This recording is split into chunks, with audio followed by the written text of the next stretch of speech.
You're watching the 49ers Report by Chat Sports. I am your host, as always, Chase Sr. No matter where you're watching from or how you're watching, we appreciate you making the show a part of your day. We start off with the latest on Josh Norman, a recent free agent acquisition for the Niners in a very thin secondary, and now we're continuing to talk about more injuries in this secondary pertaining to Josh Norman. Didn't have a good night last night. Sounds like a really painful injury for him. Here's what Mike Garafolo of NFL Network had to say. 49ers cornerback Josh Norman, who was ruled out of last night's game with a chest injury suffered in the first half, was taken to the hospital after spitting up blood, sources say.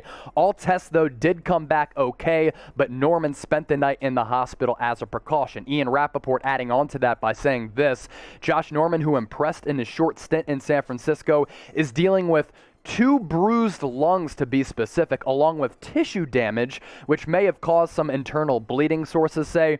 Tests are ongoing. Doctors will be cautious, but Josh Norman is in good spirits, and he hopes to play next week.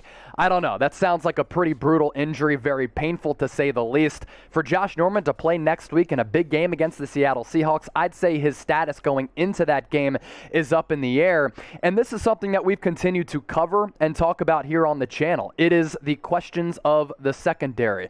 This is a defensive backfield that is extremely thin, and you saw them get exposed last night against a very good Green Bay Packers offense that was explosive. Aaron Rodgers was picking them apart all night. Throughout the middle portion of that game, I thought DeMeco Ryans did make some adjustments, but late in the game, coverage breakdowns is what really allowed Aaron Rodgers to link up with Devontae Adams for that game-winning 51-yard field goal from Mason Crosby. So this is a problem that we're going to continue to talk about, especially if Josh Norman is out this upcoming week against a Seahawks team that dropped 2 games in a row, and they're very, very thirsty for a victory in a loaded NFC West.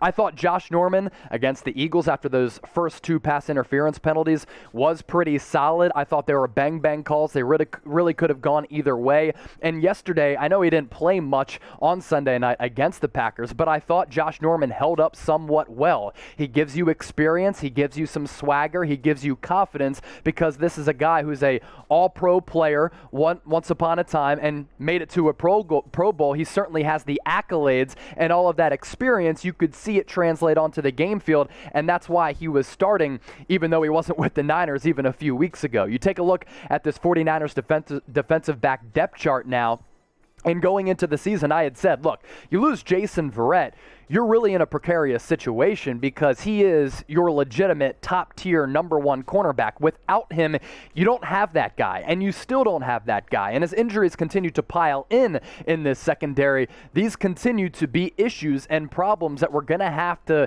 examine throughout the season, because this 49ers secondary is going to be going up against some lethal passing attacks across the National Football League, because this schedule for San Francisco is very, very difficult. So when you look at that defensive backfield, there are some solid players, but not much elite talent. I think at the safety spot, you're pretty set with Jaquiski Tartt and Jimmy Ward. That's one of the better tandems out there. But these cornerbacks cannot be left on an island. Otherwise, Aaron Rodgers and Devontae Adams will pick them apart. I didn't like how the Niners didn't start Deommodore Lenoir. I like what he brings to the table as a rookie. I think you got to allow him to continue to grow, especially now with some of these injuries that do continue to surface. So moving off of that, I do want to ask you this. What is your level of concern right now with the Niners secondary? Type V for very worried. Type E for I'm not hitting the panic button. It's still a little bit early. Get those votes in the comment section down below. I'm certainly trending toward V for sure, but we'll continue to cover this here on the channel. With that, let's get to some 49ers Week 3 overreactions, and we stick with the secondary. A lot of people are saying in the aftermath of that loss to Green Bay, you cannot win a Super Bowl with this secondary, especially with the pass-happy and offensive-happy rules that currently exist in the NFL. The Niners last night were flagged for pass interference penalties that resulted in 80 yards. That's the length of a scoring drive. That's crazy. And they happened because they were getting beat in coverage. Now, depth and top-end talent remains an issue, but I'm going to tell you a way that maybe the Niners can kind of survive with this secondary with the pass rush and maybe a free agent acquisition. We're once again going to talk about Richard Sherman's name, especially after last week when he's posting workout clips on social media. So can Richard Sherman help this secondary? I think you're getting to a point where you do want to bring him in. He brings you a lot of the same type of elements that Josh Norman brings you, and Richard Sherman's pedigree, his accolades, much better than Josh Norman. Sherman is a future Hall of Famer, so at the very least, he's going to give you experience, and you can at least count on him to do his job and hold up somewhat well in that back end. I think the play for Richard Sherman is he's posting videos of him working out. He is clearly getting ready to come back to the NFL, but I think what he wants to do is, one, get his body right, which is why he's doing these workouts now, but secondly, give himself some time to examine the landscape across the NFL so that he can pinpoint and pick which contenders he can go to and help to try and get them to the playoffs and help win a Super Bowl. I think the Niners are in that secondary, but they in that category, but they might not be able to reach their full aspirations if they don't lock down in that secondary. And when you look at a trade that happened in the NFL today, when the Jacksonville Jaguars sent away a former first-round pick in C.J. Henderson, a cornerback out of Florida who was very, very good at the college level, hasn't necessarily translated to the NFL, but he certainly has the upside, the potential, the youth, and he's affordable right now. All the Panthers had to do was trade away a tight end, Dan Arnold, to Jacksonville in exchange for a former first-round pick with a lot of upside in cornerback C.J. Henderson. Don't you think the Niners could have pulled off a deal like that? I think later on, a third-round pick was also included in that trade. We're obviously reacting to this right after it happened, but the point here is the Niners can get aggressive for a cornerback out there on the market if they do so please. Richard Sherman is available, and guys like C.J. Henderson are also available via trade, and it won't really cost a lot to bring players of that caliber in. What move do you think the Niners should make to address DB? Should it be a trade? Should it be signing Richard Sherman? Do you want to see Drake Kirkpatrick active on the 53-man roster and active for game day? He wasn't against Green Bay. Give me your reasons and your explanations in the comments section down below. Thank you to today's sponsor, BetUS, for powering today's 49ers report. This is the best deal out there from any sports book, and I'm not lying to you. This sounds fake, but it's actually real. You go to chatsports.com/49bet and enter the promo code Niners125. You get a 125% deposit bonus. So when you deposit $100 into your account after signing up with that link as well as that promo code, you get an additional $125 back. That's $225 to game with. And when you take a gander at the NFC West odds right now to win this division that has proved to be the best and deepest across the NFL through the first 3 weeks, how about the Rams? Now even favorites to win the NFC West, a great win against the Tampa Bay Buccaneers. They look like the much better team over the Buccaneers, a team that is quarterbacked by Tom Brady. 49ers still in there in the running at plus 250. The Cardinals have jumped the Seahawks at plus 325. Then the Seahawks, after back-to-back losses to the Titans and the Minnesota Vikings, dropping to last place in the odds. Get those bets in. Chatsports.com/49bet. Enter the promo code Niners125. More week 3 overreactions here on the channel.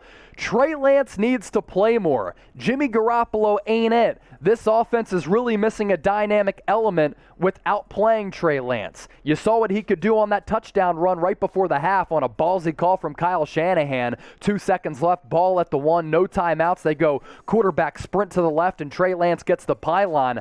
I actually agree with some people who are clamoring for Trey Lance to play more. Let's first touch on Jimmy Garoppolo. The final stat line last night was pretty solid, and we know that he gave Aaron Rodgers 37 seconds left on the clock after leading a potential game-winning drive 75 yards down the field to put the Niners up on top 28-27 late in the ball game. That's what quarterbacks who were paid $25 million are asked to do. And last night, 25 of 40. The stat line is really just okay. That pick was bad, but it was also a really good play by Jair Alexander.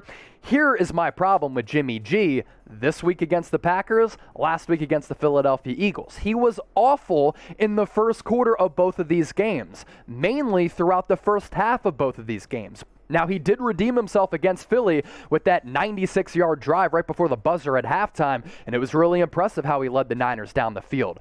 But they put themselves in an early hole against Philly and had to come out of it. That offense was very stagnant, didn't pick up a first down in the first quarter for the first time since 2016. Then last night against Green Bay, you go down 17-0 against a very good Packers team led by Aaron Rodgers, and once again, you have to climb yourself out of an early deficit and an early hole. That is not a winning formula as you progress in the season, playing an upcoming schedule that features a very good team in the Seattle Seahawks, as well as the Arizona Cardinals. You still have to play the Rams twice as well, and when you look at Jimmy Garoppolo last night, yes, that final drive was very impressive, but early in the game, anytime he was off platform, his accuracy went down the tubes. It really just suffered. He looked a little bit skittish in the pocket. Now, the final drive, he was cool, calm, and collected, very confident in himself, and he drove the team down the field for a go-ahead touchdown. Again, very, very impressive.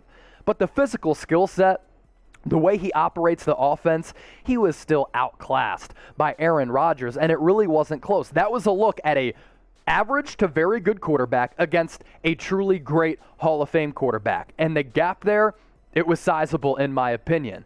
There are a lot of good things about Jimmy G. The guy wins games. As a starter throughout his career, we're looking at a dude in Jimmy G who's 26-9 and helped lead the Niners to the Super Bowl 2 years ago, even though he wasn't asked to do much in that playoff run. As I mentioned, give him props for the go-ahead drive, especially overcoming that awful fumble where he threw the football behind him, and that led to 3 Packers points. He is a solid traditional pocket passer, but the league is changing, and I think Trey Lance could add a completely different dynamic to this offense to make it less unpredictable, more explosive, and bring about a lot more good plays. Here's the bad with Jimmy G. He really just isn't an elite athlete at all. Arm strength, speed, footwork, size, he just doesn't have it. He's not built like some of these other physical specimens. He struggles to throw off platform, as I mentioned. So if you get him off of his spot, he's going to struggle. The offense is boring at times with Jimmy G. It is not explosive. How many times did it look like the offense was just sluggish?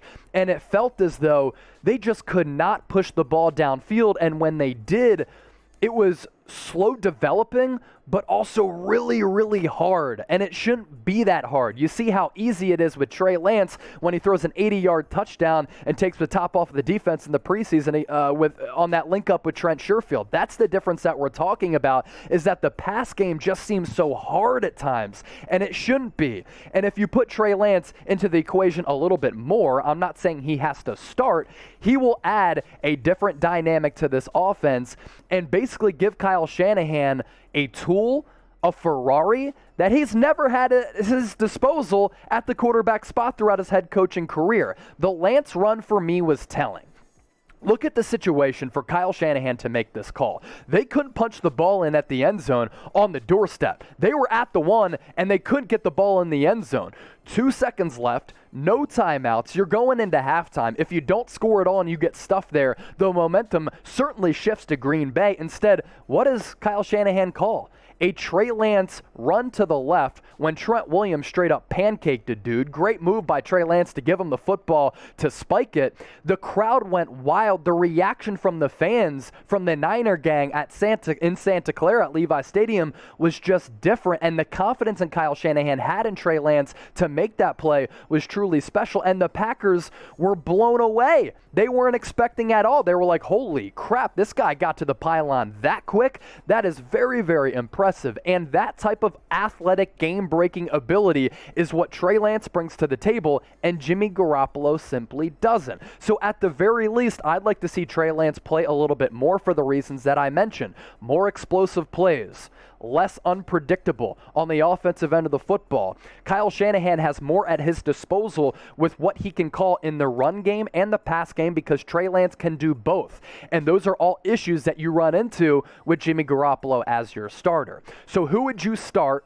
Week 4 against the Seattle Seahawks. A pressing question. I might still go with Jimmy G, but I think we're getting closer and closer to potentially seeing a Trey Lance start to completely unleash this offense. Type JG for Jimmy, TL for Trey area. Get those votes in the comment section down below. Another reminder to the Niner gang to subscribe. Last night during our watch party, in which we had 30 to 40,000 people join us throughout the broadcast, we surpassed 41,000 subscribers. We hit you with the latest news and rumors, free videos every single day. When breaking news happens, we have you covered with a video within the hour, live shows every Tuesday, 7 o'clock Eastern, 4 o'clock Pacific, and also watch parties like we did last night. We're entertaining, yet we're informative, and we're on top of everything happening with the Niner gang, so support the show and subscribe to the channel right now. Last overreaction, the Kyle Shanahan hate. A lot of Niner fans are frustrated with him. I'm not saying that they're saying that he should be on the hot seat or he should get fired, but some things I was seeing in the comment section during the watch party, Kyle Shanahan is way too conservative. Kyle Shanahan is struggling with his play calling. This offense has gotten off to very slow starts in back-to-back weeks. That's because of Kyle Shanahan. Late in the game, you had a first down inside the 10. The play clock didn't match up with the game clock. You could have wasted 12 to 15 more seconds off of the game clock before you get that snap off, and maybe if that happens, Aaron Rodgers doesn't have time to drive down the field to kick that game-winning field goal. Here's the deal with Kyle Shanahan. I think the last 2 weeks, he has been extremely, extremely conservative. I think part of that is because you can only do so much with Jimmy Garoppolo, and he doesn't have the arm strength of the game-breaking ability to really truly unleash this offense. Kyle Shanahan is also an offensive wizard, and I thought against Philly, against the Packers, he has made some adjustments along the way to help out this offense just a bit. Some of the play calling, at times I like it. Other times I don't. I think he can be a little bit more aggressive. I don't love sometimes his game and clock management. But Kyle Shanahan is one of the best offensive minds in the NFL. This franchise is in a great spot with him. So the Kyle Shanahan hate, I don't necessarily understand that. How would you grade his performance throughout the first 3 games? That's the next question I'm cooking up for you as producer Trace Gerard passes along this question. Grade Shanahan throughout the first 3 games. A, B, C, D, or F. He definitely isn't deserving of an A. He's not deserving of something like a D or a C minus, maybe a C plus, a straight up B. I'm probably leaning toward B.